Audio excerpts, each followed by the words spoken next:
തഞ്ചാവൂരിലോ മധുരയിലോ എത്തിയ പോലെ തോന്നാം.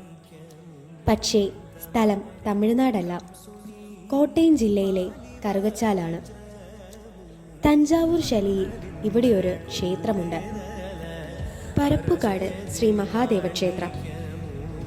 ശ്രീ മഹാദേവനും ദുർഗാദേവിയും ഉമാമഹേശ്വര സങ്കല്പത്തിൽ ഒരു ശ്രീകോവിലിൽ കുടികൊള്ളുന്ന അപൂർവ ക്ഷേത്രങ്ങളിൽ ഒന്നാണിത്. തഞ്ചാവൂരിൽ നിന്നും എത്തിയ ശില്പികൾ 15 വർഷമെടുത്താണ് ഈ ക്ഷേത്രത്തിൻ്റെ നിർമ്മാണം പൂർത്തിയാക്കിയത്.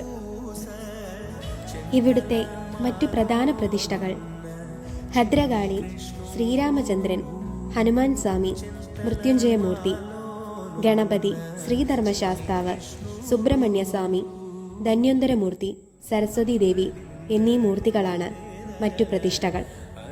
ഉമാമഹേശ്വര പൂജയും സ്വയംവര മന്ത്രാർച്ചനയും ഇവിടുത്തെ പ്രധാന പൂജകളാണ്. നിരവധി ഭക്തരാണ് പല നാടുകളിൽ നിന്നും ഇവിടെ എത്തിച്ചേരുന്നത്.